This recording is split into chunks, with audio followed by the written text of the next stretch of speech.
how do you think sponsors can ensure that a CDMO's quality standards and analytical results will meet regulatory expectations? Yeah, thanks, Jeff. I mean, we could probably do a whole session just on this question alone. Yeah, so first and foremost, ensure that the sponsor's clinical, CMC, quality, and regulatory team are absolutely aligned in understanding the targeted regions for regulatory submissions and clinical trials. Paramount to begin with the end in mind, know where you're going. That way you know what the expectations are in each region. You can work backwards to include that in your operations. Engage the quality team early on at the time of CDMO selection and at contract execution if possible. That way you can include any clauses that you need for any remediation if needed. Embed a clause in your contract that reserves the right for the sponsor to perform a qualification audit ahead of initiation of any manufacturing or operations. And you can include a clause that says unless otherwise mutually agreed to, but that just gives some latitude for the sponsor to get in ahead of operations to take a look at the quality management systems. Be sure to execute a risk-based supplier quality management program, which includes site audits, site qualification, any remediation needed, and of course, ongoing monitoring. As a sponsor, you'll be responsible for anything that the CDMO does on your behalf. Execute quality agreements with your CDMOs. You want to ensure that both the CDMO and the sponsor have an understanding of what the expectations are. You'll want to make sure that you have access to your batch records, your raw material CFAs, your analytical results stability reports, and you want to make sure that you retain the right to audit for both for cause and routine. In your quality agreement, make sure that you include region-specific regulatory guidelines that the CDMO must meet, or you may not be able to release into the regions that you are intended.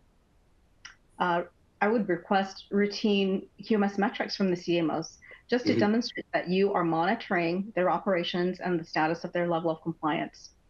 And of course, above all else, maintain a very strong quality to quality relationship with the partner. That way you're able to work together on quality events and manage your resolution efficiently and productively. Sponsors should always be notified in a timely manner of all quality events and changes and should be required to review and approve major and critical observations and events. And to build on that point, it's also critical to understand the investigation process at the CDMO. I mean, there will be some, obviously, observation, there will be some challenges. And how will you measure from a KPI and metric standpoint the ability of the CDMO to answer appropriately in a timely fashion?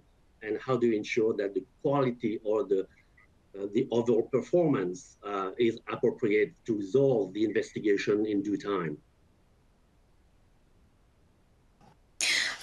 To add to that as well, a lot of people or a lot of companies miss one very crucial area, and that is third-party CDMOs. So your CDMO might actually be using another vendor to do analytical testing or any kind of sterility or things like that. You have to make sure that they have a good quality, a vendor qualification program to make sure that they're qualifying their vendors also, because you are responsible for the product. So even if a third-party vendor is testing your material, you are responsible for the quality at that third-party vendor as well. So make sure that when you are going to audit your CDMO, include some questions or include information regarding the third-party vendors that they are using as well. Right, thank you for that. And I'll add just one more statement to that. And if you are releasing to the UK, to the EU, to Japan, or any other region that has specific release requirements, ensure that your SME has reviewed your quality agreement and management system as well. They will enable your release into the region. Again, you don't want to get to the end after you've produced the lot and not be able to move it.